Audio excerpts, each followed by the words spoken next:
menciono de que existen profesionales a nivel mundial que han aportado mucho en el área de uroanálisis. Uno de ellos es el doctor Fernando Dalet, que tiene más de 11 libros publicados de uroanálisis, el doctor Luis Palahoro, que es especialista en citología en uroanálisis. Con el doctor Luis Palahoro del país de Argentina, con él vamos a realizar en el mes de noviembre un taller presencial en el país de México, el 18 y 19 de noviembre. El doctor de Italia, Giovanni Fogazzi, también tiene libros publicados de uroanálisis, y el doctor Michel Daudon tiene libros publicados, uroanálisis enfocado a litiasis renal. Del país Francia. Todos ellos aportaron muchísimo en el área de uroanálisis y se pudo hacer posible de poder publicar una guía de estandarización para la comunidad habla hispana. Esta guía está en español, el cual tengo entendido que les van a otorgar una unidad a todos los participantes de Bolivia, del país de Bolivia. El grupo de trabajo de esta guía está conformado por muchos profesionales del laboratorio clínico de diferentes países de la comunidad habla hispana. Se hizo el lanzamiento el 19 y 20 de noviembre del año 2022 en el país Bolivia, donde hemos viajado y hemos podido hablar sobre la guía, y justo hoy día también vamos a hablar de información de la guía. O esta información que les voy a compartir es en base a lo que contiene la guía. Siempre recomendamos que las muestras de orina deben ser recolectadas correctamente para evitar contaminación de la misma. Y también debería haber una recomendación que el paciente no tenga ayunos prolongados, o en este caso que la muestra sea obtenida en la misma institución. Si es que no se puede obtener la primera muestra en la misma institución donde se va a procesar y el paciente realiza la recolección en su casa, que debe de traer al laboratorio lo antes posible, ¿no? Porque debemos de procesar la muestra lo más rápido posible. Igual como hoy día dentro de las células epiteliales y células sanguíneas vamos a ver hematíes tanto isomórficos y dismórficos, es importante saber si el paciente está haciendo ejercicio extenuante o no, ¿no? Si es que está por primera vez acudiendo al gimnasio o acaba de participar en alguna maratón o cualquier otro ejercicio que conlleve a esfuerzo físico. También es necesario hacerles recordar que para poder obtener una buena densidad de la muestra de orina, no basta con las tiras de orina, sino que es necesario este accesorio que nos ayuda a poder tener una mayor precisión de la densidad de la muestra de orina. ¿Por qué? Porque hay algunas formaciones de los hematíes que pueden ser provocadas porque la muestra de orina tiene baja densidad o porque tiene alta densidad. Entonces ya tenemos al culpable de la deformación de los hematíes, ¿no? Y para ello es bueno saber la densidad correcta. También las recomendaciones que hacemos antes de hablar de las células epiteliales y las células sanguíneas es que debemos de tener un microscopio con filtros de luz polarizada, con filtros de contraste de fase, con filtros de campo oscuro, y si no tuviéramos ello, al menos tener algunas tinciones que nos puedan ayudar. Si tuviéramos ambos, tanto tinciones y un microscopio con campo oscuro, con contraste de fase, con luz polarizada, sería perfecto, ¿no? Pero si no tuviéramos este tipo de microscopios, tenemos que ayudarnos al menos de las coloraciones o las tinciones. Hoy día es la clase 3, mañana vamos a hacer la clase 4, en la clase 5 vamos a hablar un poco más sobre las tinciones y las pruebas de solubilidad. Dentro de las células epiteliales, dentro de estos elementos formes se evalúan en el sedimento urinario, se encuentran células epiteliales en las cuales se pueden aparecer en orina por razones fisiológicas normales o patológicas, ¿sí? No siempre es patológico observar células epiteliales en orina. El 99% son normales.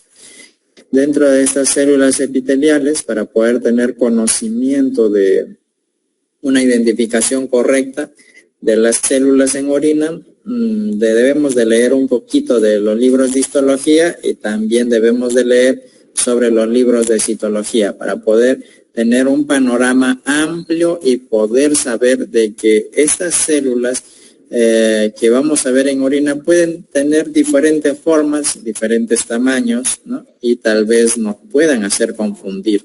Entonces es necesario poder repasar un poquito de histología y repasar citología, ¿sí? Algún libro de citología es necesario poder repasar para poder comprender que las células epiteliales de los diferentes tipos no tienen una sola forma característica, sino que pueden presentar diferentes formas.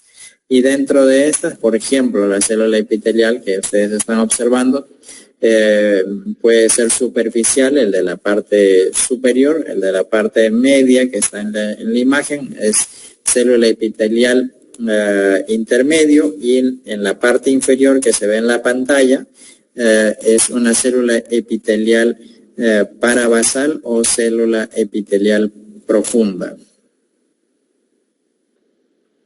¿Cuáles son los criterios para la identificación correcta de las células?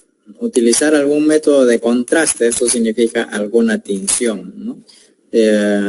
Las células son estructuras de tercera dimensión. ¿Qué significa? Que se presentan en 3D. O sea, en el medio líquido pueden estar de costado, pueden estar, voy a expresarme con un vocabulario, digamos, para dejarme entender por la mayoría del público, porque entiendo que no todos dominan el reconocimiento de estas células. Pueden estar las células, digamos, viéndose la cara, que vulgarmente sería boca arriba, o pueden estar boca abajo, o sea, para poderme dejar entender que estas células podrían estar en cualquier posición, y es por eso que puede variar la forma en cómo nosotros la vemos, ¿no? Si no estamos viendo la cara de la célula, estamos viendo de costado, puede ser que tenga otra forma, entonces se nos va a dificultar poder identificar de manera rápida la estructura, ¿no? Pero para ello debemos de ser conscientes de que la célula se puede presentar en esas formas, ¿no?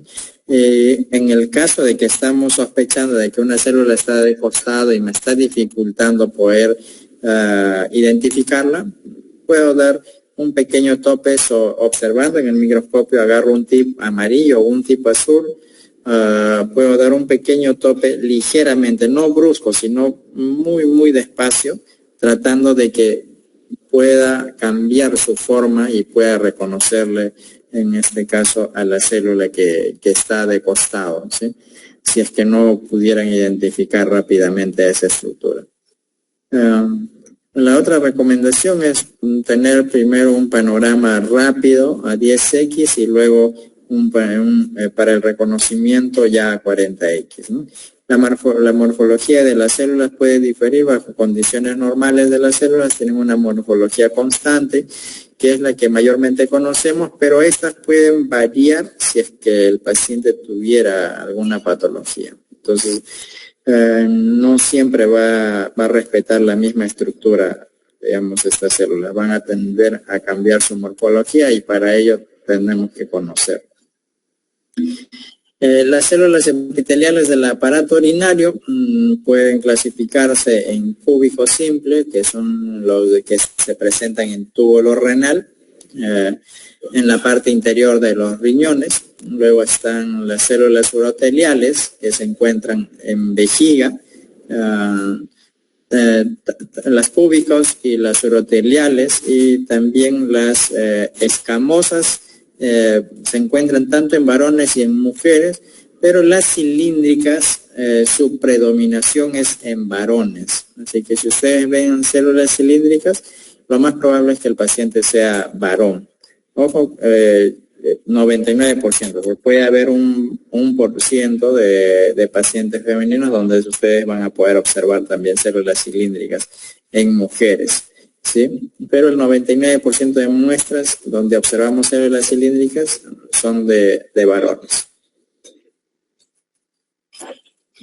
La célula epitelial escamoso, en este caso, si es que vemos nosotros cualquiera de esos tipos, ya les he mencionado que estos tres tipos son células epiteliales escamosos, solo que el que está en la letra A es, digamos, la superficial, y tanto la que está en identificado con la letra B es la intermedia, y la que está identificado con la letra C es la profunda, ¿no? Las tres son células epiteliales. Pueden reportarlo los tres y solamente como células epiteliales, y no habría ningún inconveniente. Si es que pueden identificar algún tipo de ellos, las que son las profundas, también pueden reportar ustedes células epiteliales profundas.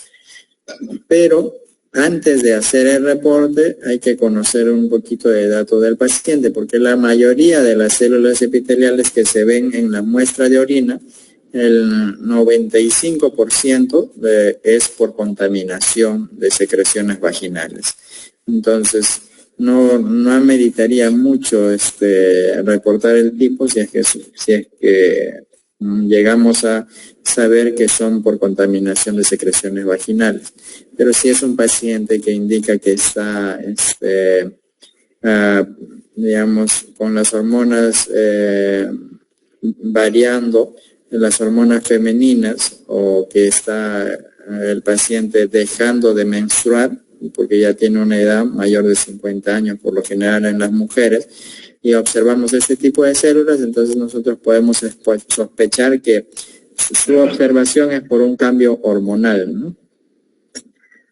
Y en algunos casos también se puede observar, digamos, por un tema patológico, pero es mínimo, a diferencia de esta célula de aquí, de epitelio cilíndrico.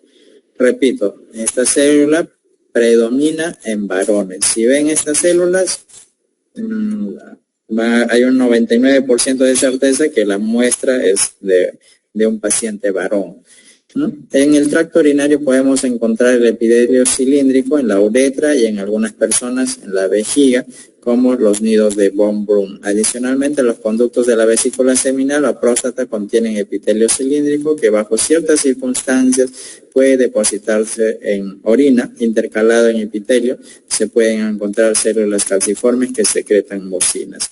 Este tipo de células cilíndricas, si es que observamos en muestras de orina, representaría patología, pero si es que descartamos primero de que el paciente no haya tenido alguna inducción, digamos, que pueda haber provocado la descamación de esta célula, ¿sí? Por lo general, repito, es solo en varones y su observación representaría patología, pero igual podría haber por ahí algún procedimiento que haya tenido alguna intervención médica que tal vez pueda haber provocado su descamación, pero 99% de su presencia significa patología. Ahora vamos a pasar a las células uroteliales o célula urotelial. Esta célula antes estaba mal llamado como célula de transición, mas ya no debemos reportarlo de esa manera, solo debemos reportar como célula urotelial o célula de urotelio. Al igual que las células epiteliales escamosas, las células de urotelio también tienen varios tipos, o sea, que se puedan presentar. La imagen está clasificada como A, B y C. En la imagen A vemos distintos ejemplos de células superficiales, o también que algunos llaman forma de paraguas, ¿no? En este caso también se puede observar que tienen uno, que es en la parte inferior un núcleo, y la parte media, pueden ver ahí en la imagen A, la parte media tiene dos núcleos.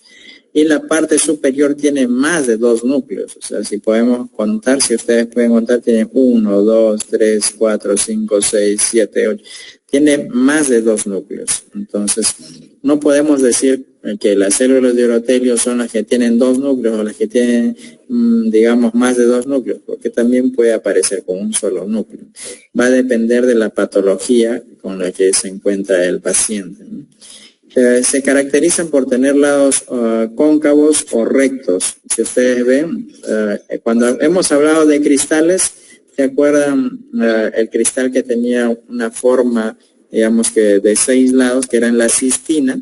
Entonces, podemos utilizar ese ejemplo, ¿no?, para poder tener una idea de las células de urotelio, ¿no? Siempre en cuando tengan estas características, ¿no? Siempre en cuando sean superficiales, porque si vemos ya la fotografía B, donde se presentan células de urotelio basales e intermedias, ya tiene una forma más, digamos, redondeada, ¿no?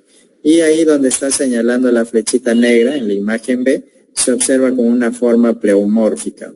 Entonces, estas también son células de urotelio, solo que son de capa basal, ¿sí? Y en la imagen C, si ustedes observan, se observa ahí una célula intermedia también con forma piramidal.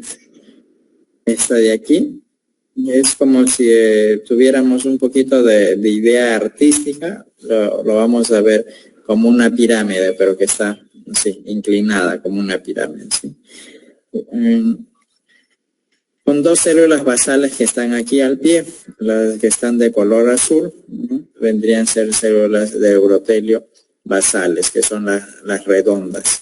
Entonces, tanto las células de epitelio escamoso y las células de urotelio también presentan diferentes estratos de epitelio, pero no quiere decir que son otras células, simplemente es un proceso de maduración, ¿no? Conforme van madurando, va cambiando la forma. Observarlos en muestras de orina no siempre es patológico, ¿no? ¿Qué debemos de preguntar al paciente para saber, o para nosotros al menos reportarlas?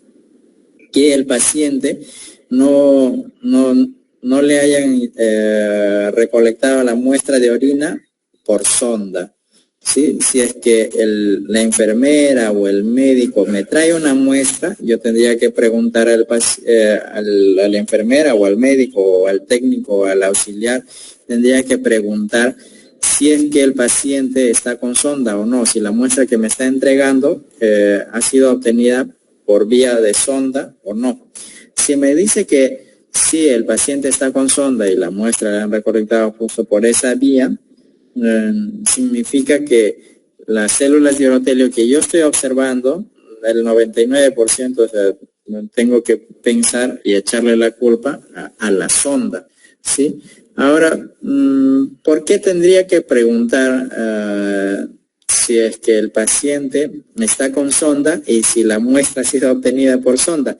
Porque pueda en esa institución haber un médico que tiene conocimiento de esto y puede ser que no le haga la recolección de muestra de orina por sonda. O sea, por más que el paciente esté con sonda para que pueda orinar, puede ser que este médico muy precavido no recolecte la muestra de orina por sonda, sino por punción directo a la vejiga. Entonces, no solamente debo preguntar si el paciente está con sonda, sino cómo ha sido recolectada la muestra de orina. ¿Ha sido recolectada de la sonda? ¿Ha sido recolectada de la vejiga? ¿O por chorro medio? Entonces, debemos de ser muy claros cuando hagamos la pregunta, ¿sí?, a los enfermeros o a los médicos, ¿sí?, para poder tener un mejor panorama cómo está el paciente, debido a que los de laboratorio no casi vemos a los pacientes que están en medicina o en UCI, ¿no? Aquí les voy a mostrar un pequeño video de donde se observan estas células uroteliales y a los costados están muchos leucocitos, ¿sí? Esta fotografía ha sido tomada con microscopía de campo claro, que es la que tenemos todos en nuestros laboratorios, el microscopio óptico, pero se le agregó la tinción Steringheimer-Malvin. Les muestro el video para que ustedes puedan tener una idea de más o menos cuando se mueve el micrométrico, ¿sí? El video está acá, bueno, en mi lado está al lado derecho y se puede ver ahí en el pequeño video, cuando se mueve el micrométrico, cómo nosotros podemos diferenciar tanto el citoplasma de la célula como el núcleo. Espero que los que están en este momento conectados puedan haberse percatado de ello. Voy a repetir el video. Quiero que vean acá, ahí se ha capturado el video moviendo el micrométrico. Entonces, nos da un mejor panorama de lo que estamos observando. En mi caso, yo tengo mucha dificultad de poder identificar cualquier estructura en las muestras de orina con iluminación óptica nada más, ¿no? Siempre necesito de una coloración o de cambiar el filtro de microscopio para poder asegurarme de la estructura que estoy viendo. Ya depende de la experticia de cada uno, ¿sí? Hay muchas personas que con la luz óptica pueden identificar rápidamente, pero va a depender de cuán experto esté la persona que realiza el examen de orina. Y por último, la clasificación de células epiteliales. En este caso tenemos las células tubulares renales. En esta fotografía se observa la variabilidad en la cantidad de citoplasma y posición del núcleo. Si ustedes logran ver las tres imágenes que está aquí en la pantalla, se puede observar que estas células, a diferencia de las anteriores, son pequeñas, pero con un núcleo muy, muy grande. Entonces, la tinción a mí me ayuda para poder diferenciarlos de los leucocitos normales. Entonces, puedo yo, con la tinción, ayudarme y moviendo el micrométrico poder ver de manera rápida la formación del núcleo y del citoplasma, que están casi del mismo tamaño, ¿no? En este caso, en la primera fotografía del lado izquierdo, se observa al lado de esta célula tubular renal, no sé si ustedes logran poder distinguir, pero se observa ahí como una estructura de doble círculo que vendría a ser, en este caso, una blasoconidia o levadura, pero en la parte superior se logra observar también un oxalato de calcio. Con ello deseo que ustedes puedan tener más o menos una idea del tamaño de una célula tubular renal. Igual las otras dos fotografías también pueden observar el tamaño de esta célula, a diferencia de las anteriores. Digamos, esta tiene el núcleo mucho más grande, pero en sí el tamaño del cuerpo completo es más pequeño, ¿sí? Esta recomendación es importante. Las células epiteliales, en este caso algunas patologías de la vía urinaria, pueden causar alteraciones de estas células y su identificación podría llevarnos a la etiología del proceso patológico que cursa el paciente. Y por ello tenemos que saber que no siempre van a estar las imágenes tipo atlas o tipo fotografías que presentamos. Puede haber alguna deformación, y hay que estar consciente de ello. Estas deformaciones pueden ser más en el núcleo, ¿no? Puede ser que se presenta más de un núcleo, puede ser que se vea un color azul dentro del núcleo o varios puntos de color azul fuerte que se vean dentro del núcleo. Entonces puede cambiar la morfología, ¿sí? Y por eso recomendamos que se debe usar las tinciones o otros filtros de microscopía. En las células sanguíneas, las que vamos a observar, por lo general son los leucocitos en orina, y que estas células representan una respuesta inmunitaria del paciente ante una inflamación o ante una infección. Aquí les presento 9 cuadritos con fotografías con tinción. La letra A es una fotografía sin tinción, la letra B ya presenta tinción, la letra C también presenta tinción, la letra D y E también presentan tinción. pero en la parte inferior la letra G, H, I no está en condición, sino que se ha utilizado ahí el contraste de fase, el filtro de contraste de fase para poder tener una idea del borde de cada cuerpo. Se observa en la letra G, se observa una forma ameboide o alargada de los leucocitos, para ser específico de los neutrófilos. Y si no tenemos mucha experticia, pudiéramos reportarlo como algún tipo de célula, o tal vez también si vemos en movimiento esos leucocitos en la muestra de orina, alguien que no tenga mucha experticia podría reportarlo como trichonoma, pero en sí son leucocitos, solo que tienen una formación alargada. Y acá les voy a mostrar un video para que ustedes puedan tener una idea del movimiento del micrométrico que se realiza en este video. Cuando se capturó el video, se hizo el movimiento del micrométrico y se cambió varios campos para que ustedes puedan ver cómo agarra la atención Steringheimer-Malvin en la identificación de los leucocitos, la cual nos ayuda a poder identificarlo, ¿no? Aquí en este grupo de células, igual células uroteliales, también que les mostré anteriormente, repito, alrededor está llena de leucocitos.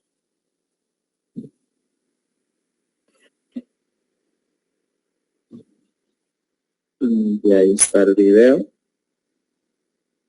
para que puedan tener una idea del tamaño de las células uroteliales y al costado que está llena de leucocitos.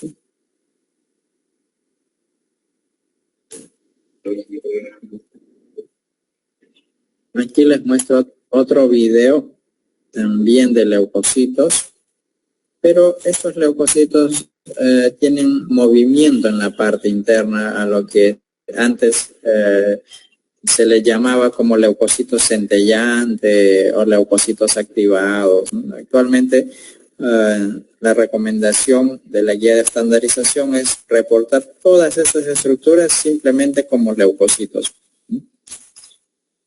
Pero si vieron el video, han podido observar más o menos que hay un movimiento en la parte interna de los leucocitos, ¿sí? Y a eso se le llama movimiento browniano. Y antes se le clasificaba como leucocitos activos. Acá hay otro video, tal vez se pueda ver mejor aquí. Se ve como una especie de arenilla dentro del leucocito que está en un movimiento constante. Pero simplemente son leucocitos, ¿sí? Aquí la aclaración, ¿no? Los nombres de piocitos, células de Schilling, leucocitos centellantes, leucocitos de Steringheimer-Malvin o en inglés glitter cells, también agrupaciones de leucocitos o en el inglés PUSWC, los monocitos o los macrófagos o los eosinófilos o los neutrófilos, todos ellos deben reportarse por el momento solo como leucocitos. ¿Por qué? Porque de acuerdo a la bibliografía reciente no hay relevancia clínica dar otro nombre a estas estructuras, ¿no? Todos ellos simplemente se reportan como leucocitos. Solo en el caso de los linfocitos, si es que viéramos una predominación de linfocitos y el paciente haya tenido recientemente o haya tenido anteriormente un trasplante de órgano, podríamos reportar la presencia de los linfocitos, solo de los linfocitos, más los eosinófilos, más los monocitos, los macrófagos. No tiene relevancia hacer, digamos, el reporte del nombre como se hace en la sangre, ¿sí? En la muestra de orina todos son leucocitos nada más. En este caso vamos a pasar a la fase de células de sangre en orina. La hematuria es un signo frecuente en el 4% de la población adulta y siempre alarmante que se dirige la atención del médico hacia el aparato urinario. A diferencia del leucocito, el hematía es un elemento celular que aparece en orina siempre de forma pasiva.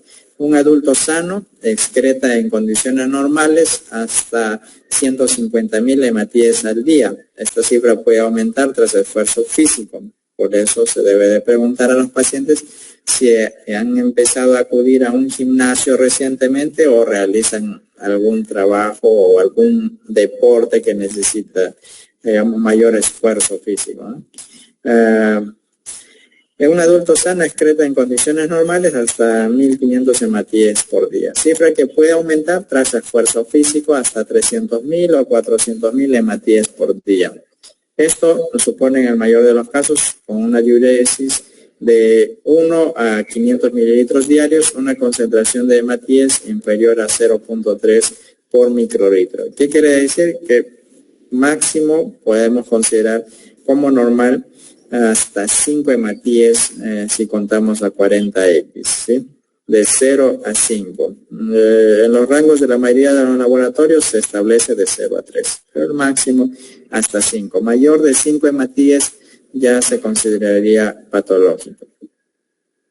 Ojo, pero hay una clasificación de los hematíes. Esta clasificación de los hematíes se divide en hematíes isomórficos y en hematíes dismórficos.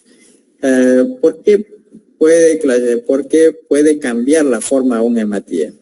Cuando es por una alteración del pH o porque hay una alteración de la densidad o porque hubo una intervención en la alteración porque estamos centrifugando a muy altas revoluciones, a una alta velocidad fuera de lo establecido, para una muestra de orina podría cambiar su forma un hematíe.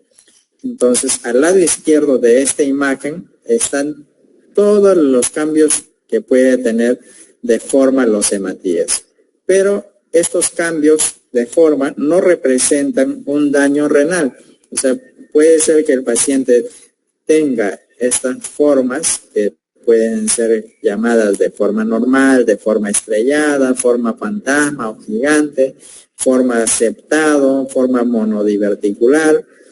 Cualquiera de estas formas que nosotros observemos, si es que hay más de 5 hematíes por campo, ya son patológicos, ¿sí? Pero si es que tuviera alguna de estas formas que está dentro del cuadro que dice isomorfía, dentro de los hematíes isomórficos, entonces no representa ese sangrado que proveniente de glomérulo renal, ¿sí? Puede ser el sangrado por cualquier problema o cualquier patología que tenga el paciente, mas no representa, digamos, netamente proveniente de los riñones. ¿Cuáles son los hematíes que sí representan observarlos y que nos van a decir a nosotros que si vemos este tipo de formas, quiere decir que el paciente tiene un daño renal? En este caso, esos hematíes que nos van a indicar, para ser más específicos, un daño glomerular, en este caso vendrían a ser los hematíes dismórficos, que está en el otro cuadro donde dice dismorfía. Ahora, los hematíes dismórficos pueden ser llamados por sus tipos anulares, vacíos, esticulados, polidiverticulares. De estos 4, el que representa más patología son los polidiverticulares, que también se le conoce como acantocito. Ahora, ¿cuál es la característica típica de los hematíes dismórficos que representan un sangrado del glomérulo renal o de los túbulos renales? ¿Cuál es la característica típica de esos hematíes? Que tienen un agujero, puede ser céntrico o puede ser excéntrico. también pueden tener más de un agujero, 2 agujeros, 3, 4, 5. Entonces, la característica es que tenga 1 o más agujeros dentro del hematíe. Entonces, a esa forma de agujeros, la mayoría de nosotros le conocemos como hematíes con forma tipo anillo. Los que somos casados llevamos anillos, así que ya ahí nos recordamos cuando vemos estos tipos de formación, forma tipo anillo, porque tienen agujeros que pueden ser céntricos, que sería una característica muy similar a los anillos, pero también están los excéntricos. Ojo, de estos tipos, el más patológico, repito, son los polidiverticulares que están en la parte inferior, en este cuadrito donde dice dismorfía. De los hematíes dismórficos, el más patológico son los polidiverticulares. También se le conocen como acantocitos, ¿sí? ¿Cuál es la diferencia de este hematíe patológico, muy patológico versus todos los demás? Es que aparte de tener agujero, puede ser un agujero, puede tener más agujeros, dentro del hematíe presenta como unos espículos alrededor del hematíe. La mayoría de veces puede tener 2 espículos y por eso algunos libros lo dicen o lo mencionan que se parece a la cabecita del ratón Mickey Mouse de Disney. Entonces, es una característica con la cual también lo identifican rápidamente a este hematíe llamado polidiverticular o acantocito. Ahora vamos a ver un poquito más de estos hematíes, digamos, dismórficos y isomórficos. En esta imagen que nos compartió el químico Daniel Naranjo, que es del país de México, se pueden ver que esta muestra ha sido teñida con Steringermer Malvin y ustedes pueden ver los hematíes que no han sido teñidos. Por lo general, cuando los hematíes no son teñidos, son los hematíes isomórficos. ¿Qué quiere decir? Que estos glóbulos rojos no son provenientes del glomérulo renal ni de los túbulos renales. O sea, de que el paciente está teniendo un sangrado, sí, pero hay que ver si ese sangrado es, digamos, de alguna patología que puede haber en el tracto urinario. Puede ser un cálculo, una litiasis. De los cálculos cuando están saliendo, digamos, tienen estas formas puntiagudas y pueden generar sangrado, ¿sí? ¿Hay alguien que tiene el micrófono abierto? Hay un participante con el micrófono abierto. Por favor, si puede apagar su micro un momentito hasta que lleguemos a la fase de preguntas. Gracias. ¿Me aclara alguien si me puede aclarar si me están escuchando, por favor? Me avisan, por favor, ahí por el mensaje. Se escucha perfecto, doctor. Sí, se le escucha, doctor. Gracias, muchas gracias.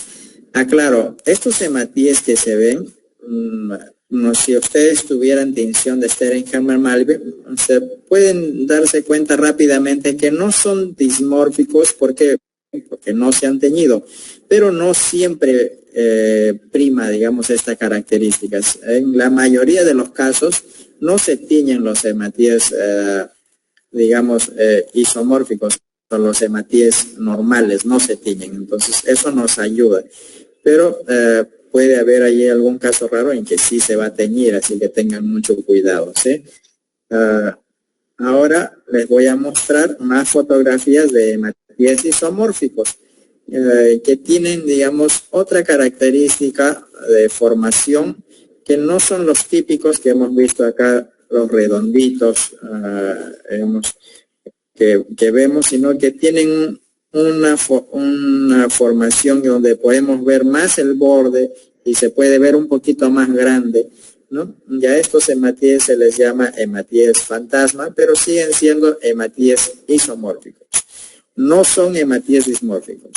No se olviden, ver más de 5 hematíes por campo ya es patológico, o sea, hay algo que está teniendo el paciente, pero estos no son de túbulo renal, no vienen de glomérulo renal, o sea, simplemente son hematíes isomórficos. Han cambiado el tamaño, Puede ser por pH, puede ser por densidad, o puede ser porque nos hemos demorado mucho tiempo en leer la muestra, ¿no? Más de 2 horas, y ya el hematía haya estado creciendo antes de lisarse, y lo hemos visto, ¿sí?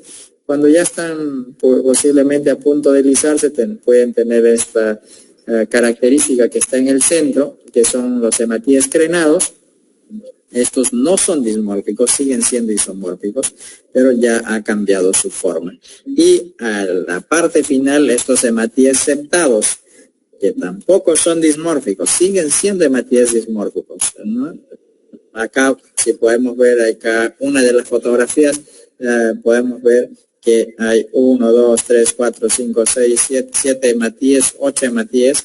Entonces ya el paciente tiene alguna patología que está sangrando, pero esta sangre, estos glóbulos rojos no vienen del riñón, está viniendo en este caso, perdónenme, no viene del glomérulo ni tampoco de los túbulos, ¿sí?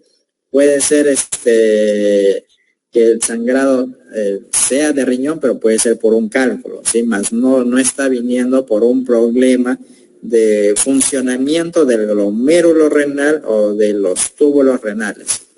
Eso sería para ser, digamos, más preciso, ¿no? No viene de esas partes, ni tampoco hay un daño en esas partes. Puede ser el sangrado de cualquier lugar. Ejemplo, puede ser que el paciente tenga una obstrucción vesicular y esté botando bastante sangre en la orina, pero como en la orina no encontramos hematíes dismórficos, pero el paciente está, digamos, muy preocupado porque él está viendo que en su frasco de orina todo está de rojo o como dicen vulgarmente, color Coca-Cola, en este caso, lo ven muy cargado de sangre. Puede estar muy preocupado, pero cuando vemos en el microscopio, o sea, nosotros sabemos que no es un daño glomerular, que no es un daño en túbulo renal, sino que el daño está en cualquier otro lugar. Y como les digo, he tenido la oportunidad de ver estos hematíes en pacientes que tenían obstrucción vesicular, o sea, no tiene nada que ver con el tracto urinario, ¿no? Que la patología está por otro lado. O sea, el paciente necesita tratamiento, ¿sí? Pero para nosotros reportar hematíes dismórficos tenemos que tener muy bien la característica. Entonces, vamos a hablar ahora un poquito más de los hematíes dismórficos. Estos hematíes dismórficos que ya hemos visto que existen 4 tipos o 4 formas. Por ejemplo, ¿cómo lo reportamos? Si vemos esta forma de aquí que se ve en la fotografía, en la imagen que está clasificado con la letra B. En la letra A más o menos es como pedagogía de cómo se va deformando el hematía, ¿sí? Pero en la letra B ya vemos fotografías que se han tomado en el microscopio. ¿Cómo se reporta si vemos este tipo de características de hematíes en orina? Lo reportamos como hematíes dismórficos tipo anulares. ¿Por qué tipo anulares? Porque en el centro del glóbulo rojo, si ven de las fotografías, presenta el agujero característico, está muy redondeado. Entonces, anulares, ¿por qué? Porque no tienen núcleo y solamente estamos viendo tipo una dona, ¿sí? Perdonen que use términos, digamos, que no sean médicos, pero quiero dejarme entender y poderme explicar mejor de estas características o estas formas, ¿sí? Anulares porque no tienen núcleo, entonces como no está el núcleo, se ve solamente el borde y se puede ver con esta característica redondeada, pero con un gran agujero en el centro. Estos son dismórficos tipo anulares, ¿sí? También son patológicos, pero no son tan representativos del glomérulo ni del túbulo renal. Solamente indican que son patológicos, que hay algo que está pasando en el riñón, pero más no son característicos de sangrado glomerular o de túbulo renal, salvo que exista una enorme cantidad, ¿sí? Salvo que exista una enorme cantidad, y lo vamos a ver posteriormente cuál es esa cantidad. Luego están los eritrocitos dismórficos tipo vacíos o hematíes dismórficos tipo vacíos. ¿Cuál es la característica de estos hematíes, de estos glóbulos rojos? Es que presentan un agujero en el hematíe, pero no tanto es céntrico, sino la mayoría de ellos podría ser excéntrico, o si fuese un agujero en la parte central del hematíe, es un agujero pequeñísimo. No es tanto como el hematíe anular, ¿sí? Luego están los eritrocitos dismórficos tipo espiculado. ¿Cuál es la característica de este hematíe? A diferencia del hematíe isomórfico crenado, que es cuando ya se observa más o menos que como si el glóbulo rojo va a explotar, se va a alisar, en este caso, en el espiculado, se observa el hematíe, pero se observan puntas alrededor del hematíe. Y a esto le llamamos espiculado. Estas tres formas que les he mencionado son hematíes dismórficos. Ahora les voy a hablar sobre los hematíes dismórficos tipo polidiverticular, que también son conocidos como acantocitos. Estos hematíes son los más patológicos y por ello deberíamos de reportar, ¿sí? Estos son los hematíes más patológicos de todos los hematíes dismórficos que se han reportado. Estos son los que representan, digamos, una alta patología para poder saber que el paciente tiene un daño en el glomérulo o un daño en el túbulo renal. En este caso, ¿cuál es la característica? Repito, la característica que se ve aquí en la imagen que está clasificada como B. Ahí ustedes pueden ver que tiene una semejanza a lo que les mencioné anteriormente, a una cabecita del ratón Mickey Mouse de Disney. Tiene ahí una semejanza. Y los demás no tienen, digamos, estos dos provenientes, pero podrían tener una sola, no pueden tener más de uno. Si ven en la parte inferior, tiene 1, 2, 3, 4, y en otras que puede tener 1, 2, 3, 4, 5. 5 provenientes, en este caso, alrededor del hematíe, pero su característica es que tiene un agujero, ya sea céntrico o excéntrico, puede tener más de un agujero también. Entonces, esta formación de hematíes representan una alta patología para el paciente y un daño, ese daño puede ser exactamente en el glomérulo o en los túbulos renales. Ahora, también hay estructuras que nos pueden hacer confundir, ojo, y por eso insistimos tanto en las tinciones y por eso insistimos también en usar otros filtros de microscopía. Por ejemplo, si vemos aquí a simple vista, nosotros podemos decir que en esta imagen hay hematíes y tal vez, mira, pueden ver acá algunas estructuras que son circulares y tienen un agujero en el centro, o nos da esa percepción. Pero les voy a poner el video y fíjense cuando movemos el micrométrico, ¿sí? Se observa como si fuese un hematíe. Este campo está con tinción Stern-Hermann-Malvin también, con luz óptica, pero estos de acá, estas estructuras, no son hematíes, ni son isomórficos, ni son dismórficos. Pero ¿cómo nosotros sabemos que estas características que parecen hematíes no son hematíes? Porque usamos luz polarizada. Hay algunos microscopios que tienen luz polarizada y es muy caro, pero también hay unos accesorios con precios muy accesibles que solamente colocamos en la parte superior de la fuente de luz, de la lámpara, y otro en el cabezal. Entonces, colocamos el filtro y vamos girando manualmente, y si no vemos que hay refringencia, entonces yo ya sé que esto no es un cristal que tiene una característica de este tipo, sino que es es en este caso, digamos, un hematíe, o si es que no veo la birrefringencia, yo puedo decir que es un hematíe dismórfico por el agujero que tiene en el centro, pero como no tiene birrefringencia, yo ya sé que esto es una estructura que deseo que ustedes contesten qué estructura es, por favor, porque ya hemos hablado de esta estructura en la primera clase. Así que en la primera clase ya hemos hablado de un tema específico y ahí ya está, digamos, ya ustedes pueden saber más o menos de qué estructura se trata, ¿sí? Pero deseo que ustedes escriban en el chat qué estructura puede ser, ¿no?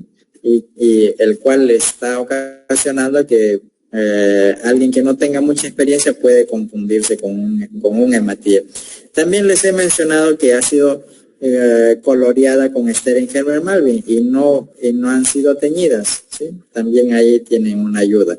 Pero por más que esté con Sternheimer-Malvin, da esa característica de que fueran hematíes. Entonces, les aclaré que esto se puede saber que no son hematíes utilizando los polarizados. Y les doy ya otro dato adicional.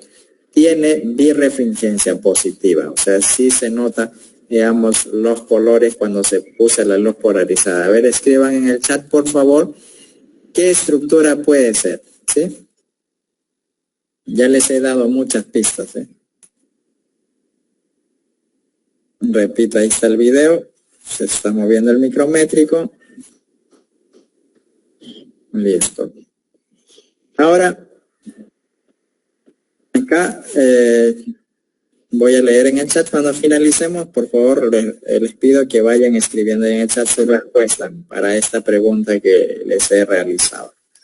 Ahora, ¿cómo podemos diferenciar también de un hematíe que me está haciendo confundir, que pueden ser normales, pero que en sí son patológicos? Aquí les voy a reproducir un pequeño video. Yo uso por lo general campo oscuro. Y aquí estoy señalando, aquí los participantes cambian el filtro del microscopio, del campo oscuro lo cambian a luz óptica, a la luz normal, y es así como se ven los hematíes en luz normal. Pero si cambian a campo oscuro, al filtro de campo oscuro, ustedes pueden ver claramente el agujero que se muestra al interior del hematíe. Entonces, eso me facilita a mí a decir que este es un hematíe dismórfico, ¿sí?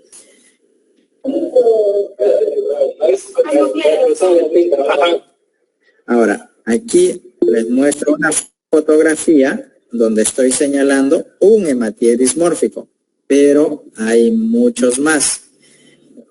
De todos los tipos que hemos hablado, por favor, quiero que respondan en los comentarios, en esta fotografía, ¿cuántos hematíes dismórficos ustedes logran ver? ¿Sí? ¿Cuántos hematíes dismórficos logran ver ustedes y qué tipo es?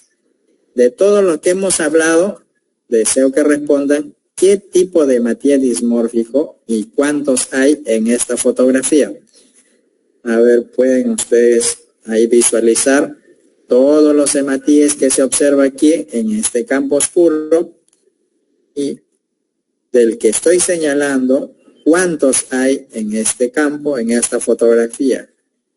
¿Cuántos hematíes dismórficos y qué tipo de hematíe dismórfico es? Si solo hay uno, si hay dos, si hay tres, si hay cuatro. ¿Cuántos hematíes dismórficos hay y qué tipo es? ¿Qué tipo de hematíe dismórfico? Esta es la segunda pregunta. Repito, ahí en la imagen que se ha tomado, ha sido tomada con campo oscuro. Aquí no se ha utilizado ninguna tinción, simplemente se ha utilizado campo oscuro. Y estoy señalando ahí uno, nada más, un hematíe dismórfico. Pero quiero que ustedes escriban en el chat su respuesta cuántos hematíes dismórficos ven en esta fotografía y qué tipo es.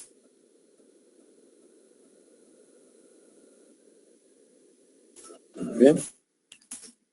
Listo, vamos a pasar a la siguiente diapositiva.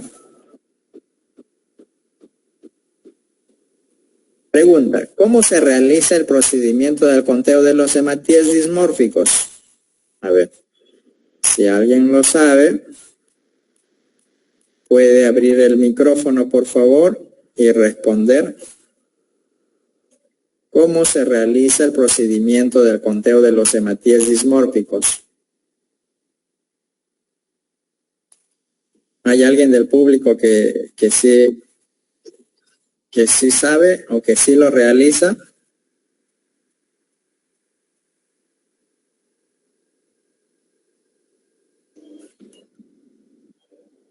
Buenas tardes, doctor. Buenas tardes. Nosotros contamos al 100%. Cuentan 100 hematíes. Ajá. Ya. ¿Y cuáles son los rangos que tienen ustedes para el reporte de los hematíes dismórficos? Arriba de 60 ya es significativo. Ya. 60%. O sea, si es que cuentan 100 hematíes y encuentran 65, ustedes dicen, ya, esto es patológico. Sí. Ya, perfecto. Muchas gracias por participar. De nada. Gracias. ¿Cuál es su nombre? Disculpe. Berta. Gracias, Berta. Muchísimas gracias. De Bolivia, ¿cierto? Sí. Gracias. Ahora, en esta fotografía que les he mostrado, señalando solo un tipo, aquí he puesto con círculos todos los que son dismórficos. Y vamos a contar. Uno en la parte inferior, otro el que estoy señalando sería 2, otro encima del que estoy señalando sería 3, y arriba se observan otros 3. 1, 2, 3. ¿Sí? En total se observarían aquí 6. Este es solo un campo, ¿sí? Y ahora, Berta decía que cuenta 100 hematíes, y de esos 100 se reporta el porcentaje. Entonces, tendríamos que contar aquí todos los hematíes que hay. Vamos a ver, en la parte superior se ve 1, 2, 3, 4, 5, 6, 7, 8, 9, 10, 11, 12, 13, 14, 15 y 16. 17, 18, 19, 20, 21, 22, 23, 24, 25, 26, 27, 28, 29, 30, 31, 32, 33, 34, 35, 36, 37, 28, 39, 40, 45, 46, 47, 28, 29, 50, 51, 52, 53, 54, 55, 56, 57, 58, 59, 60, 61, 62, 63, 64, 65, 66. Puede haber de 66 a 70, ¿sí? Si lo contamos así rápidamente, ¿sí? Me ayudo en la proyección porque proyecto sobre una pared que está con, acá en Perú se le llama, con lo que se pone en el piso, se llama mayólica. No sé si en Bolivia también le llaman lo que se pone en el piso, veamos estas protecciones. O puede ser losetas. Esta pared donde estuve proyectando la imagen con un proyector, valga la redundancia para dejarme entender y para ser más claro, y ustedes también pueden reproducir esto en sus instituciones si tuvieran un microscopio con campo oscuro o con contraste de fase, ¿no? A la mayoría de los colegas que tienen experticia les gusta trabajar con contraste de fase, pero a mí me gusta trabajar con campo oscuro, ¿sí? ¿Por qué? Porque puedo ver rápidamente el paso de luz que hay en los hematíes si es que estos tuvieran agujeros, ¿sí? Ahora, repito, digamos que acá en todo este campo que se observa en el microscopio que se está proyectando exista 70 hematíes. Entonces me faltaría 30 hematíes más para llegar a 100. Tengo que pasar otro campo. Pero ya en este campo, donde hay 70 hematíes, ya encontré 6. Y digamos que pasé a otro campo, y en ese campo logro contar 30 hematíes, y de esos 30 hematíes encuentre 1 o 2 o 3 o 5 o 6. Ya vamos a poner que hemos encontrado 6 más en otro campo cuando estuve contando los 30 que me faltan. Entonces ya serían 12 hematíes dismórficos, ¿sí? Dentro de los hematíes dismórficos, les pregunté cuáles son los rangos de los hematíes dismórficos. Dentro de esos rangos, en la guía de estandarización, al que es más patológico, que es el acantocito, a este de aquí, que tiene el agujero y tiene, digamos, estructuras que están adheridas encima del hematíe, que son como círculos, que pueden ser como vacuolas o como prolongaciones, como ustedes quieran llamarlos, ¿sí? Pero tienen esta característica. Estos hematíes, que son llamados polidiverticulares, o más conocidos como acantocito, el porcentaje donde se duda si existe o no un daño glomerular o un daño tubular es menor a 5. Pero si existe 5 o mayor a 5 hematíes, cuando contamos 100 hematíes, ya es patológico, y 99% estamos seguros, y también las investigaciones de muchos científicos han podido, digamos, llegar a un consenso en esta cantidad. Si es que hay más de 5 o igual a 5, es 99% de certeza de que este paciente tiene un daño en el túbulo renal o en el glomérulo renal. Pero de que tiene el daño, lo tiene. O sea, basta que iguale o supere los 5 hematíes y contamos 100 hematíes. Ahora, los demás hematíes, el especulado, el tipo vacío, el tipo anular, que también son hematíes dismórficos, ¿no? Pero en este caso, que les estoy mostrando, en la fotografía que les estoy mostrando, también es un hematíe dismórfico, pero no es acantocito, o sea, no es el hematíe polidiverticular. Es un hematíe dismórfico, sí, pero no es acantocito. Para cualquier hematíe dismórfico que no sea acantocito, el porcentaje a reportar como un rango en que nosotros, los nefrólogos, en que los nefrólogos estén dudando si estos hematíes vienen o no vienen de un daño en el riñón, es el 15%.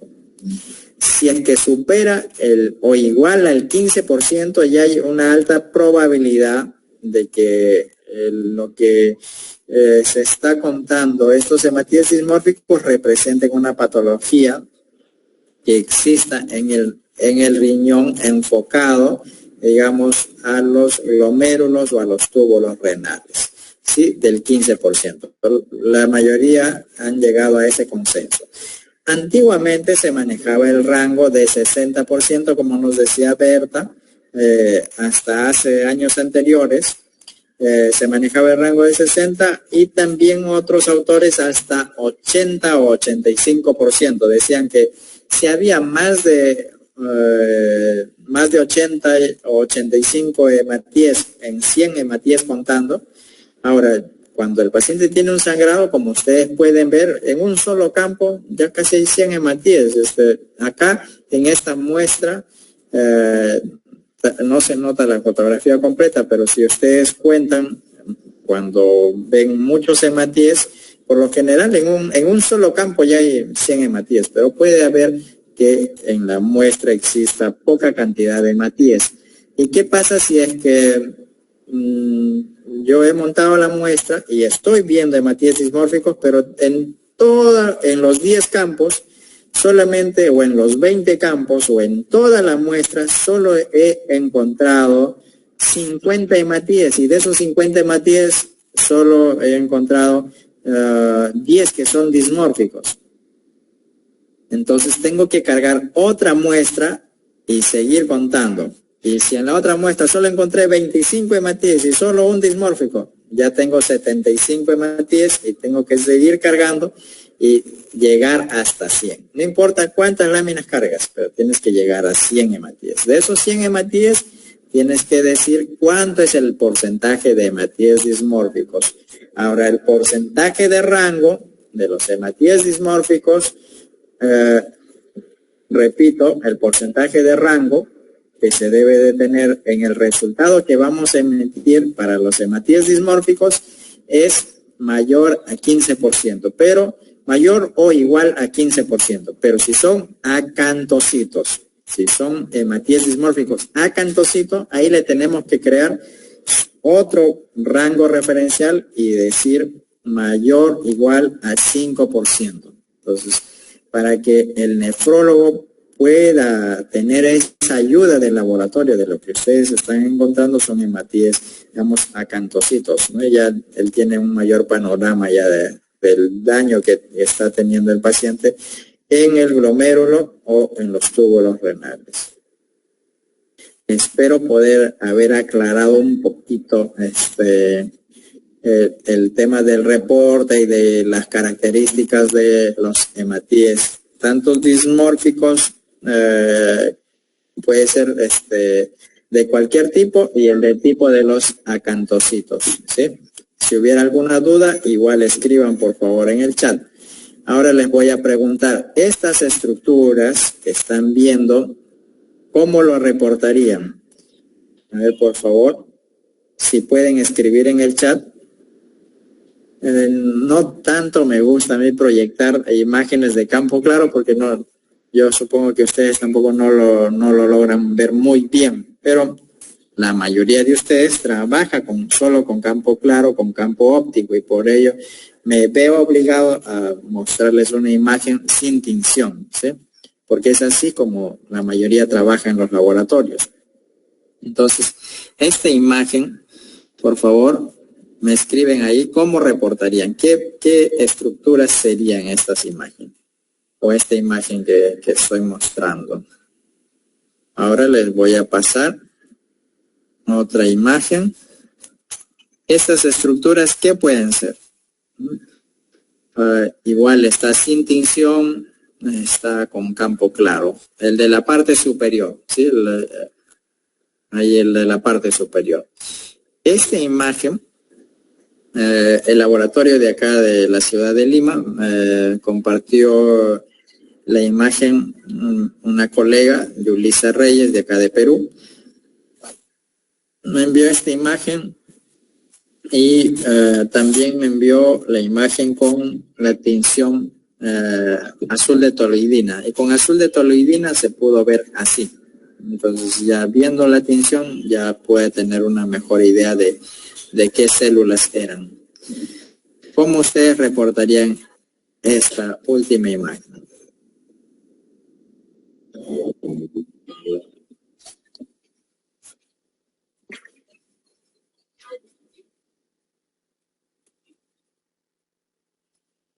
Ahora sí, vamos a leer los comentarios. Vamos a leer los comentarios.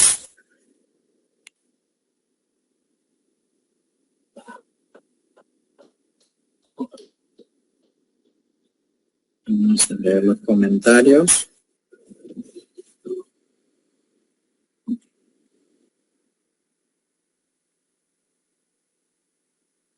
Me respondieron. Paula Condori dice, ¿podrían ser oxalato de calcio dihidratado? Bueno, la imagen que vimos anteriormente. A ver. ¿Pudieran ser oxalato de calcio dihidratado? Dihidratado no. Dihidratado no tiene forma redonda. Pero estuviste muy cerca, Paula Condori, estuviste muy cerca, pero dihidratado tiene la forma de tipo carta, ¿no? O cuadradito. Berta se puede confundir con levaduras. Los hematíes se pueden confundir con levaduras, sí, se puede confundir con levaduras, sí, también se puede confundir. Si es que no tenemos mucha experticia, también nos podemos confundir.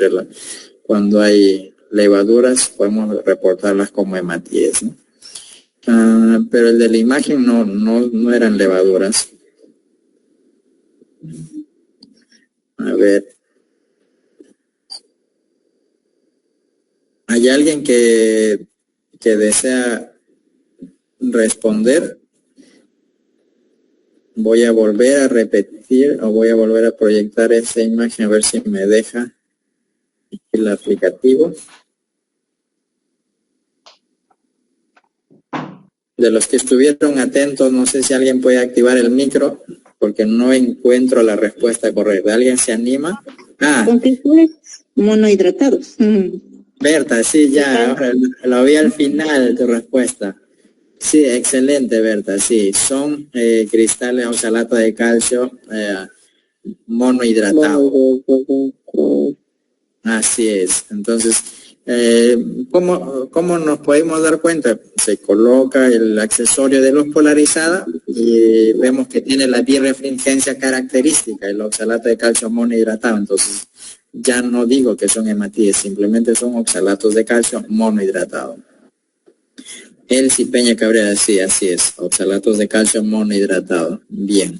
Ahora, la otra pregunta que les hice, acá están respondiendo. Evelyn Shirley Centeno respondió 7 anulares y vacíos. Bueno, 7 anulares y vacíos. Estuviste muy cerca, pero no te has decidido si son anulares o si son vacíos. En el número estuviste muy cerca. No puede ser que haya uno inclinado y yo no lo haya notado, pero ahí está muy similar al reporte que yo haría, pero no fuiste tan precisa en decirme si eran anulares o vacíos. Los dos que has escrito son dismórficos, pero ¿por cuál de ellos te animas, Evelyn Shirley Centeno? ¿Por anulares o por vacíos? Anulares. Ya, a ver, vamos a ver Berta. Berta dice que hay 5 dismórficos, está bien muy cerca también Berta, 5 dismórficos tipo anular, ya, Lady dijo 5 tipo anular, Luis Miguel escribió 4 hematíes dismórficos, Maribel dijo 5 dismórficos, los que solamente pusieron dismórficos supongo que no se acordaron el tipo, así que es necesario el tipo, ¿sí? Elsie Peña Cabrera dijo 5 eritrocitos dismórficos tipo anular. Lady dice la primera leucocitos y la segunda células uroteliales. Ya, no. A ver quién más respondió. Ya, para responder de los hematíes, de la Annalí Rosemary, son vacíos. Excelente. Annalí Rosemary Gómez Quispe, ¿eres de Bolivia? Annalí Rosemary, me confirma por favor. O de Perú, bueno, de mi compatriota. Excelente, Annalí. Son esos hematíes que había puesto en la fotografía son vacíos. ¿Por qué no todos los que pusieron anulares allá? ¿Por qué no son anulares? Porque el agujero que estaba en el centro era muy pequeñito, entonces por ello no se podía reportar como anulares. Se les considera tipo vacío. Pero no habría, digamos, tanta relevancia clínica si es que reportamos la cantidad, o sea, es la cantidad correcta, ¿no? Y si decimos o nos confundimos por ahí entre los anulares y los vacíos, no hubiera un impacto en la mala identificación de estos dos nombres, ¿sí? ¿Por qué? Porque ya hemos acertado que son dismórficos, es lo esencial. Entonces ya con ello ya hemos ganado un punto. O sea, ya y hemos dicho que son dismórficos. Y algunos de ustedes han dicho que hay 4, otros dijeron 5, otros dijeron 7. Los que dijeron 5 y 7 son con los números que yo hubiera reportado en ese campo. Yo reporté 6 ahí. Pero tal vez hay uno que está inclinado y algunos de ustedes tengan mejor ojo y hayan visto 7, ¿no? O otros que tal vez no hayan visto el inclinado que yo consideré que estaba en la parte inferior y lo hayan reportado como 5. Está perfecto. Por ahí, por las cantidades que reportaron, ya al menos en la identificación está perfecto. Les está yendo muy bien. Y no se preocupen los que pusieron anular, no, felicitaciones. El nombre correcto para este tipo es vacío, pero igual son muy parecidos a los anulares y nos pueden hacer confundir, ¿sí? Así que no hay ningún problema. Lo bueno es que han logrado identificar a estos hematíes dismórficos. Ahora, para los que no son acantocitos dismórficos, quiero que respondan ahí en el chat. ¿Cuál es el rango? Yo les dije una y otra vez, ¿cuál es el rango para los hematíes dismórficos? De cualquier tipo menos acantocito. ¿Cuál es el rango en que yo debo de considerar en mi reporte? ¿Sí? En mi resultado que voy a emitir. Berta, excelente Berta, excelente. 15% es el rango. Igual o mayor, ¿sí, Berta? No te olvides, igual o mayor. Ese datito siempre tienes que colocar. Igual o mayor a 15%, ¿sí? Para los hematíes dismórficos. Pero si fuese acantocitos, o sea, hematíes dismórficos, pero acantocitos, ¿cuánto sería el rango? A ver, en el chat, estoy leyendo el chat, por favor respondan ahí, en el chat.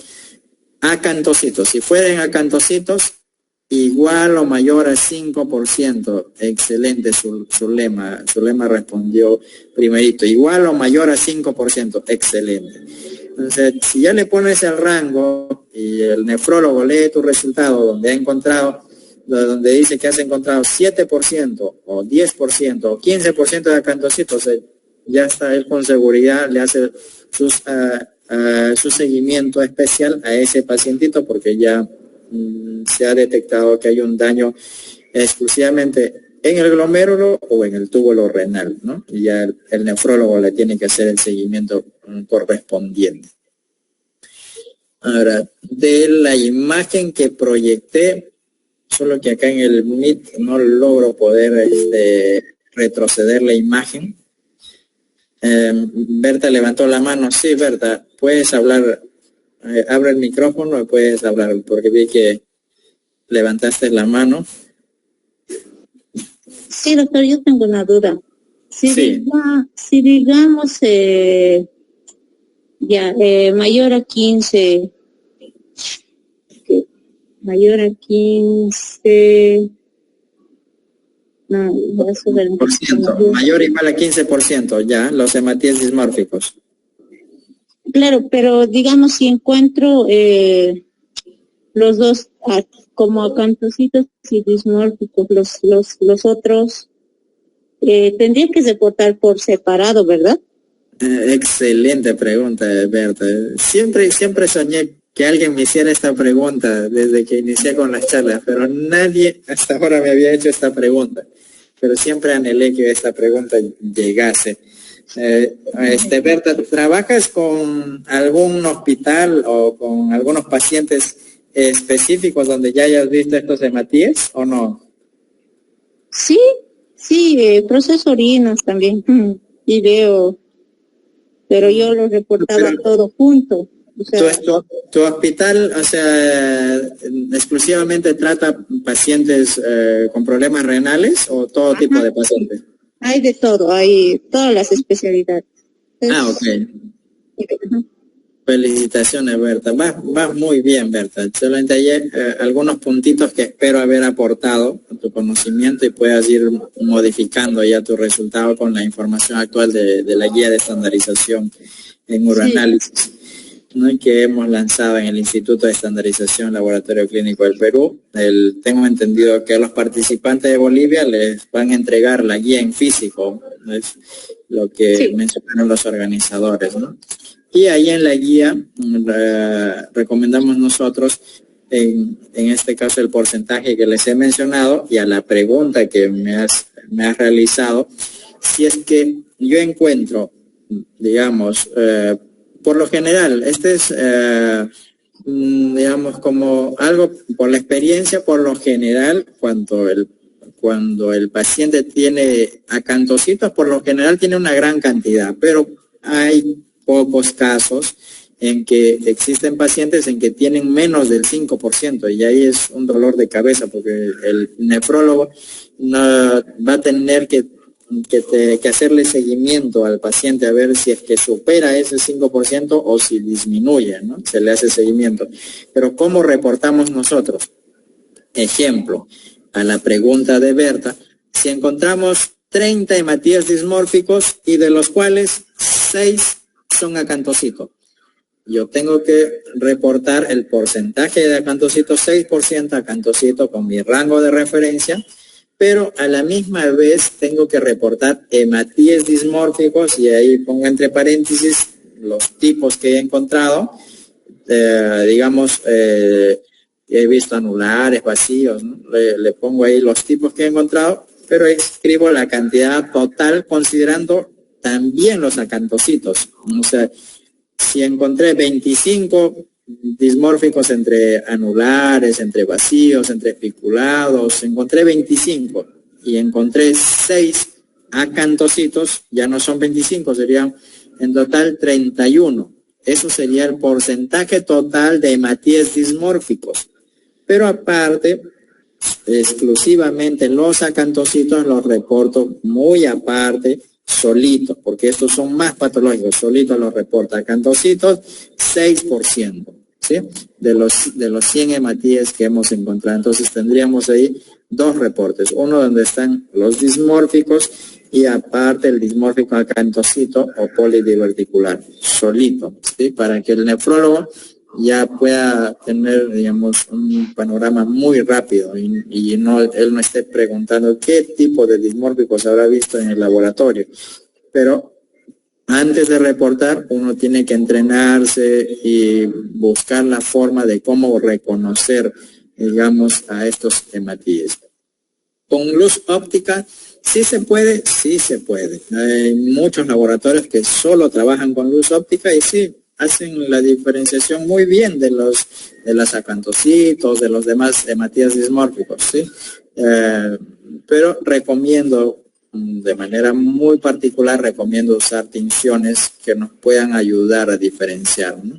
Como el caso que les planteé, puede ser que haya levaduras, puede ser que existan oxalatos de calcio monohidratado y nos puedan confundir.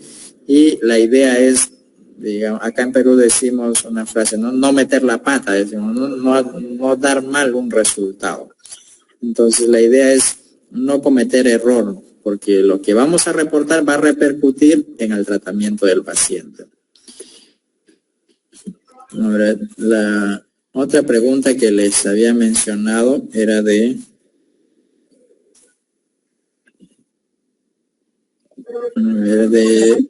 Hola. Sí. Buenas noches. Disculpe una pregunta, doctor. Le habla Nora. ¿Se puede teñir con tinción de Gram el sedimento de orina para ver la morfología de los acantocitos? Con Gram no te va a ayudar mucho, más te va a ayudar a la identificación de leucocitos y bacterias, ¿no? Con hematología, perdón, con tinción de hematología. ¿Con tinción de Wright? Con tinción de Wright igual también te va a ayudar solo en leucocitos, a la identificación de leucocitos. Ahorita estamos en la clase 3, en la clase 5 voy a hacer lo posible de proyectarles un video donde se muestra ahí cómo se hace la tinción con el Gram, la tinción con el Wright, la tinción con el Steinheimer-Marvin y con otras tinciones más que podemos tener en laboratorio, y ustedes pueden tener una idea y puedan realizar, digamos, en sus propios laboratorios estas tinciones y pueden tener, digamos, una mejora en la identificación de las células. Pero para clasificación de hematías dismórficos versus los isomórficos, es mejor usar Stering-Hermer-Malvin o simplemente Stering-Hermer, o también se pueden ayudar del azul de toluidina. Esos tres reactivos. En el caso del microscopio, el que les puede ayudar es el de contraste de fase, el filtro de contraste de fase, que el filtro de contraste de fase está con las iniciales pH, pH1, pH2 y pH3, si no me equivoco, si es que tienen todos esos filtros. Va a depender del objetivo que lean. Con el pH2 se usa para el filtro, para el objetivo 40. Cuando vemos con el objetivo 40 se pone el pH2. Y si tuvieran el filtro con las iniciales DF, que significa dark field, en este caso es el campo oscuro. Entonces DF dice allí en el filtro del microscopio. Si cambias a este filtro, ya se hace negro todo el campo y puedes ver el paso de luz si hubiera un agujero en el hematía. No sé si hubiese alguna otra pregunta, por favor. Igual no estoy logrando ver ahorita el chat, pero si alguien puede activar su micro, encantado de poder responder las inquietudes que tengan en este momento de lo que hemos hablado. Doctor, otra preguntita, por favor, me olvidé hace rato. En los casos cuando se ven los hematíes dismórficos en sus diferentes formas, los isomórficos, tenemos que correlacionar con la química sanguínea que estarían elevados la urea y la creatinina, ¿verdad? Y una proteinuria más en la orina. Por lo general sí, porque si estamos viendo hematíes dismórficos y no sé, la literatura nos indica que ya hay un daño ahí, tanto a nivel de las nefronas en el glomérulo o en el túbulo renal, debería de haber un aumento en las pruebas que has mencionado, como la urea y la creatinina, ¿sí? Ahora, puede existir algún caso en que no tenga elevación, pero en la mayoría sí hay una elevación de ellos, estimada. Si hubiese alguna otra pregunta, por favor.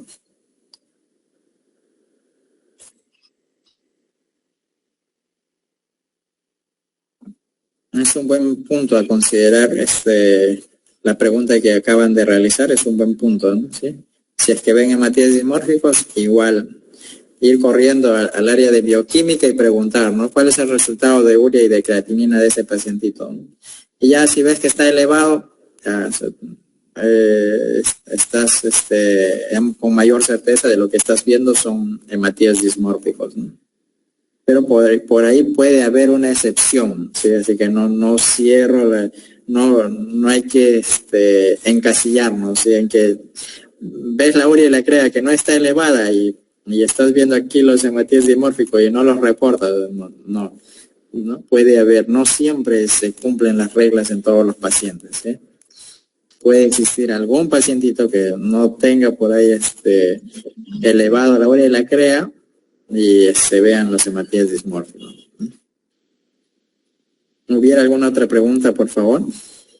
Doctor, y a veces en las tiras cuando metemos marca hemoglobina o eritrocitos, ¿no? En la tira, pero a veces en la microscopía no se ve o viceversa. ¿Cómo puede explicar esto, por favor? En la tira no marca o sí marca. A veces marca hemoglobina o marca sangre, pero a veces no se contabiliza la cantidad total o se ven fantasmas o no se ven. Esa es mi inquietud, mi duda. Ya, si en la tira marca y en el microscopio no se ve, lo más probable es que se hayan lisado los hematíes, o sea, se hayan vulgarmente dicho reventado. Por eso es que no lo están viendo. Y para reducir ese error, recomendamos siempre que las muestras de orina se deben procesar antes de las 2 horas. Para reducir ese error de que en la tira marcó, pero no lo estamos viendo en este caso en el microscopio, ¿sí?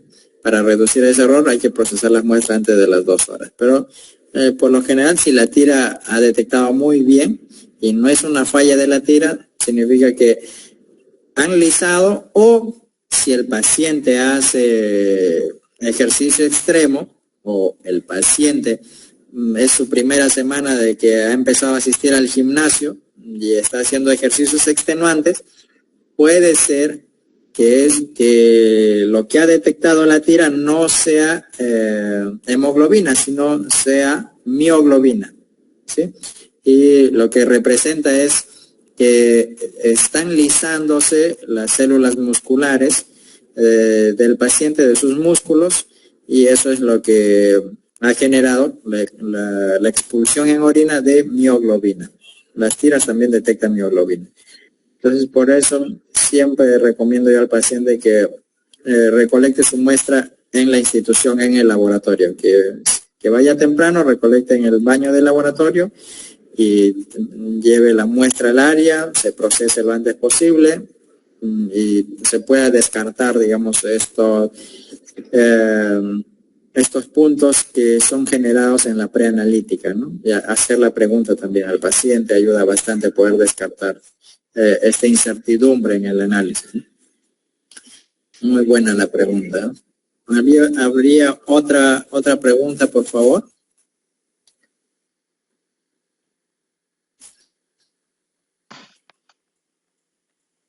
Ahora, en el caso de que mencionó la anterior pregunta, que dijeron que la tira sí detectó y en la muestra de orina no se ve Matías, les recomiendo que por favor busquen no solamente los 10 o los 20 campos, tienen que buscar todo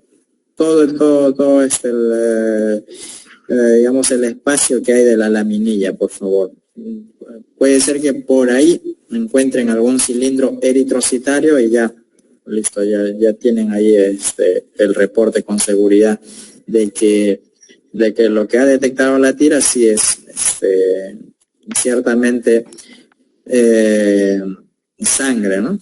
Ahora, si encuentran un cilindro, digamos, con un color rojizo o anaranjado nada más y no hay en su interior ningún hematía, entonces ya te ayuda a identificar que es un cilindro de mioglobina. Entonces lo que la tira ha encontrado es mioglobina, ¿no? Y no es sangre. ¿Hubiera alguna otra pregunta, por favor?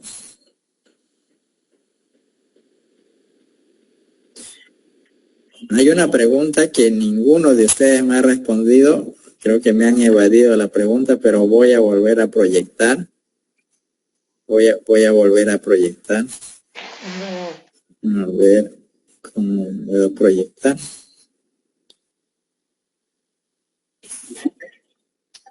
Voy a volver a proyectar. Hay una pregunta que se nos está pasando. Compartir.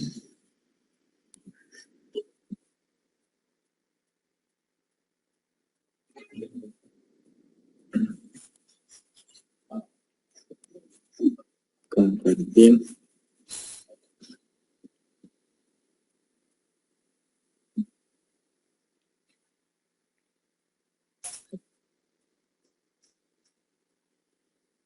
Estoy tratando de volver a compartir la diapositiva, pero no lo ubico. Déjame compartir una ventana. Mañana tenemos la siguiente clase. Igual vamos a iniciar en el mismo horario, no se olviden. Licenciado, buenas noches. Una consulta. Sí. Y en el caso de las mujeres gestantes, la presencia de hematíes, ¿hasta cuánto es el rango normal? En ese caso, ¿nos puede explicar un poquito? Para el caso de las embarazadas, se podría aceptar hasta 10, pero siempre en cuando en la misma institución se realice un seguimiento. Ahora, ¿por qué no tanto utilizamos ese rango? Porque la mayoría, digamos, puede colocar en su formato que es aceptable hasta el 10 y puede ser que ese pacientito tenga alguna patología, entonces puede ser que no se le haga el seguimiento correcto a la embarazada, pero hasta 10 en embarazadas, solo en embarazadas. Además, no recomendamos utilizar ese rango nosotros por escrito. ¿Por qué? Porque cualquier paciente embarazada que tenga mayor a 3 o 5 hematías ya se le hace seguimiento. Y en el caso de los leucocitos también pasa lo mismo. O sea, en las embarazadas, para las personas normales es hasta 5, que no representa una patología de los leucocitos, pero en embarazadas he visto que también hasta 10 es algo normal para ellos, ¿no? Por el proceso que están teniendo y no representan patología. Pero no recomiendo utilizar un rango que diga en embarazada, ¿no? Porque es muy delicado. Pero sí, para conocimiento, es esta la respuesta a la pregunta que me hicieron, ¿sí? Ahora, si quieren usar un rango, ya tendrían que hacer seguimiento ustedes a los pacientes de embarazo y con ese seguimiento ya ustedes pueden decirnos si hemos hecho un seguimiento a 100 pacientes embarazadas y en todos ellos, o sea, vemos que no han llevado a ninguna causa patológica. Si se observa en su muestra de orina 10 hematíes por campo, ¿sí? Hasta el momento no se ha realizado ello. Y si alguien lo ha realizado, no he encontrado, digamos, ese estudio que pueda sentar esa base, ¿no? Solo es una recomendación. ¿Hubiera otra pregunta, por favor?